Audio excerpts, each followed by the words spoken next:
Assalamualaikum warahmatullahi wabarakatuh. Gimana kabarnya para sahabat semua? Saya Angga Teguh Prasetyo. Pada nuansa Idul Fitri kali ini juga meminta maaf sebesar-besarnya atas segala kekhilafan yang pernah dan saya lakukan, baik itu sengaja maupun tidak sengaja. Baik, di masa yang sangat barokah ini kita akan memulai kembali kajian kita tentang bagaimana menulis latar belakang, terutama yang terkait dengan menunjukkan novelty atau kebaruan dari riset yang akan kita lakukan, baik dalam bentuk skripsi maupun tesis. Dalam istilah yang lain disebut sebagai orisinalitas penelitian, ya. Ini bisa diletakkan di latar belakang maupun di subbab tersendiri setelah manfaat penelitian, biasanya seperti itu. Kali ini kita akan membahas setidaknya ada 14 cara menunjukkan novelty, ya. Novelty itu apa yang baru, apa yang baru dari riset kita. Tujuannya adalah menunjukkan ini apa yang baru dari riset kita, ya. Yang kedua adalah menunjukkan sebenarnya riset kita itu di tengah pergaulan akademik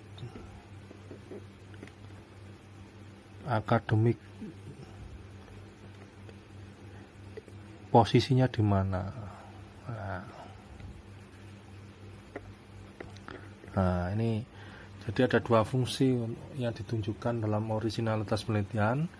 Yang pertama, apa yang baru dari riset kita, sehingga kemudian memberikan kebaruan, memberikan informasi baru kepada para peneliti maupun pembaca. Yang kedua adalah untuk menunjukkan positioning, yaitu riset kita itu di tengah pergaulan akademik dunia internasional berada dalam posisi yang di mana. Sebuah peta keilmuan, ya, bisa dikatakan sebagai peta keilmuan, ya. Kali ini untuk membuat contoh yang lebih mudah, yang lebih simpel, mungkin saya akan temanya adalah pendidikan agama Islam di masa COVID-19. Kebetulan karena saya ngajar di jurusan PAI, maka saya ambil judul seperti ini, pendidikan agama Islam di masa COVID-19, ya. Baik, cara yang pertama yang sering kali dilakukan oleh seorang peneliti ketika menunjukkan novelty-nya, menunjukkan bahwa penelitian yang dilakukan ini masih jarang dilakukan.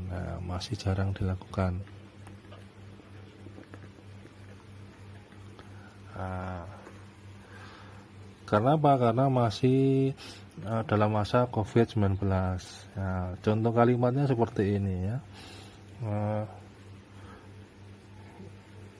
Dinamika pendidikan agama Islam yang berlangsung dalam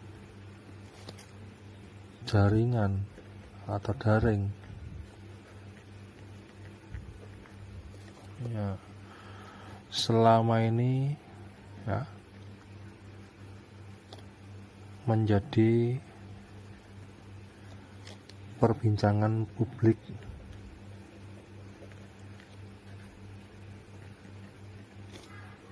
yang masih menyisakan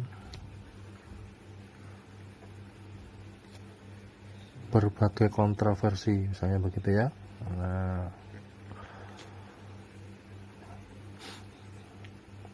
Terutama terkait dengan aspek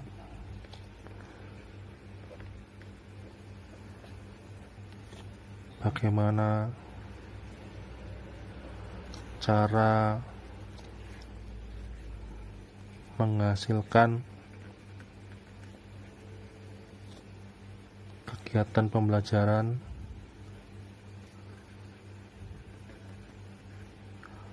online yang meaningfulness ya, yang bermakna ya, meaningfulness. Nah, kajian terkait hal tersebut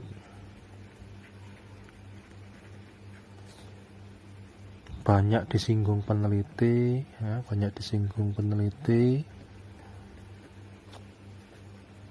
namun masih jarang ditemukan yang mengkaji pembelajaran makna dalam mapel PAI yang berbasis daring.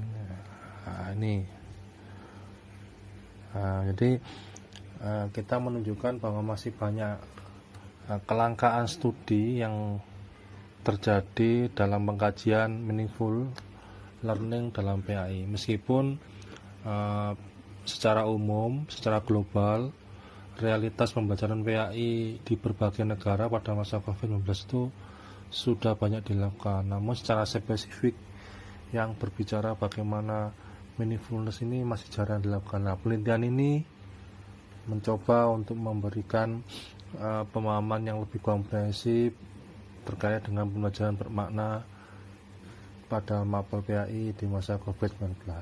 Ya, itu ya, masih jarang dilakukan.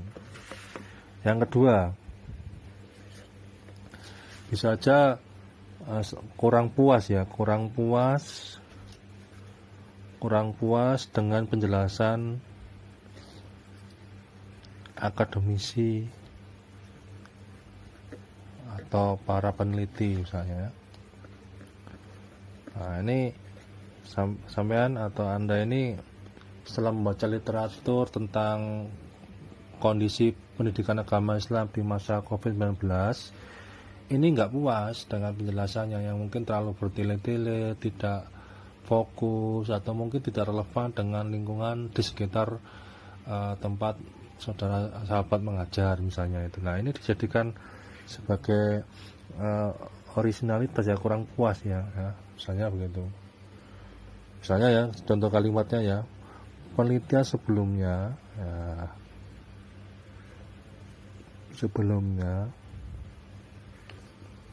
telah mengakui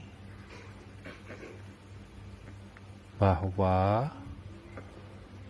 peran PAI di masa COVID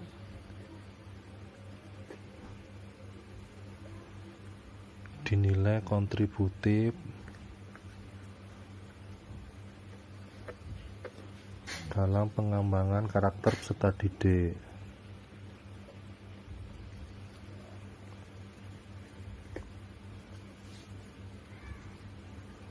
Sayangnya penjelasan yang diuraikan oleh para peneliti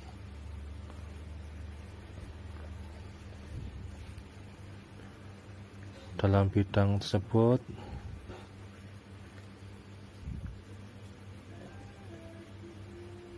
masih menimbulkan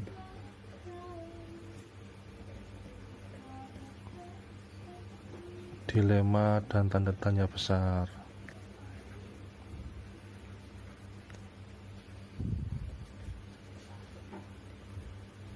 Misalnya kita jadi kurang puas ya, sehingga menimbulkan kontroversi. Ini cara yang kedua.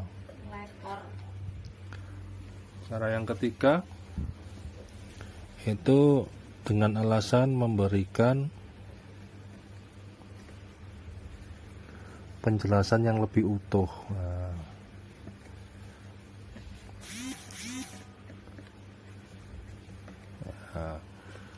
Memberikan penjelasan yang lebih utuh, maksudnya kajian yang terkait, misalnya ya, contohnya ya, kajian yang terkait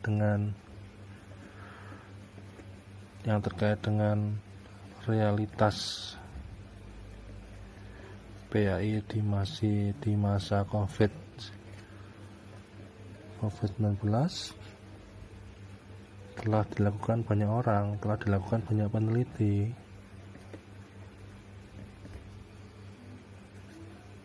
Studi ini misalnya ya, studi ini memperkaya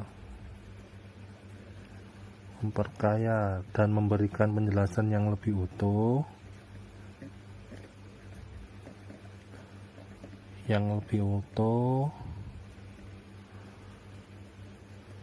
terkait dengan polemik misalnya,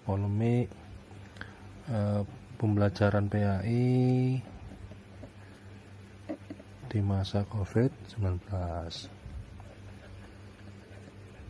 Nah, ini saya ulangi lagi ya, untuk menuliskan originalitas penelitian baik itu di latar belakang maupun pada sub tersendiri, itu cara kita bisa dimulai dengan memberikan deskripsi bahwa masih jarang dilakukan ya. Kelangkaan teoritis maupun kelangkaan riset terapan yang berbicara hal itu masih sedikit ya, masih kurang fokus terhadap topik yang dikaji. Oleh karena itu kita menawarkan dengan sebuah penelitian yang terbaru. Yang kedua, kita bisa saja berargumen bahwa penelitian yang ada itu tidak puas kita dengan jawaban-jawaban yang diberikan para akademisi. Nah, penelitian ini berusaha untuk memperbaiki, memeriksa jawaban-jawaban yang lebih kompatibel, yang lebih rasional, yang lebih up to date dari para peneliti sebelumnya. Yang ketiga, kita mencoba memberikan penjelasan yang lebih utuh, yang lebih lengkap, bahwa studi yang ada selama ini sudah menjawab, tetapi kemudian perlu dilengkapi dengan sisi-sisi yang lain sehingga jawabannya lebih holistik. Nah, kira-kira seperti itu yang nomor 3 ya. Kemudian kita beralih kepada yang nomor 4. Ini adalah kita bisa saja dengan alasan memberi tanggapan ya, memberi tanggapan atau merespon ya. Merespon ya. Jadi misalnya ya, kebijakan pemerintah terkait dengan pembelajaran PAI di rumah perlu direspon dengan cara yang lebih sistematis ya,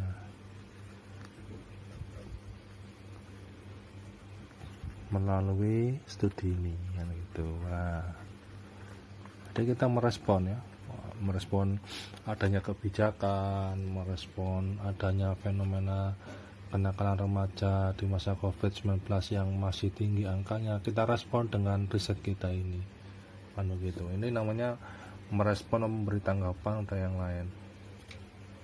Nah, yang nomor 5 ini bisa saja kita memperluas kajian